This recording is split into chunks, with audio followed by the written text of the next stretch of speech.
Hi అండి. ఈరోజు సైకాలజీకి సంబంధించిన అభ్యసనం యొక్క నిర్వచనాల గురించి తెలుసుకుందాం. ఆశయం నీ సాధన అయితే గెలుపు నీకు బానిస అవుతుంది. నిర్వచనాల్లో ఫస్ట్ హిల్గార్డ్ యొక్క నిర్వచనం: వ్యక్తిలో అంతర్గత ప్రవృత్తులలో సహజమైన పరిణతితో తాత్కాలిక పరిస్థితులు నిమిత్తం లేకుండా ఏర్పడే దాదాపు స్థిరమైన ప్రవర్తన మార్పులే అభ్యసనం. మర్ఫీ పరిసర అవసరాలను ఎదుర్కోవడానికి వీలుగా వ్యక్తిలో కలిగే ప్రతి ప్రవర్తన మార్పే అభ్యసనం. రోజు ఇచ్చిన నిర్వచనం: ప్రేరణ ప్రతిచర్యల మధ్య దృఢమైన బంధాన్ని ఏర్పరిచే ప్రక్రియే అభ్యసనం. యొక్క నిర్వచనం: అభ్యసనం అనేది ప్రవర్తన శక్తి సామర్థ్యాల్లో సర్వసాధారణమైన మార్పు.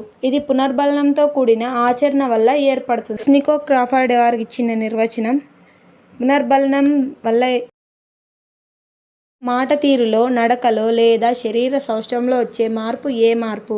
ఆన్సర్: పరిపక్వత.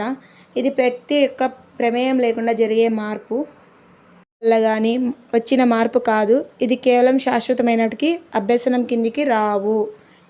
అంటే అనుభవం లేదా ఆచరణ వల్ల వచ్చిన మార్పులు మాత్రమే అభ్యసనం అవుతాయి. ఎగ్జాంపుల్: టైపింగ్ చేయడం, రాయడం లాంటివి. అంటే మనం సాధన అనేక సార్లు చేసినా పునరావృతం చేయడం ద్వారా వచ్చే మార్పే అభ్యసనం అన్నమాట. అభ్యసనం అనేది ప్రవర్తనలో లేదా ప్రవర్తన శక్తి సామర్థ్యంలో ఇంచుమించు దాదాపు శాశ్వతమైన మార్పు. ఇది అనుభవం ద్వారా వస్తుంది, కానీ జబ్బు, అలసట, మత్తు పదార్థాల వల్ల మాత్రం రాదు. శరీరంలో జరిగే మార్పు వల్ల కూడా రాదన్నమాట.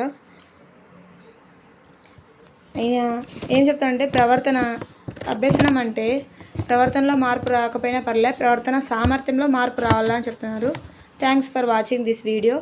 Please subscribe, share, like, support me.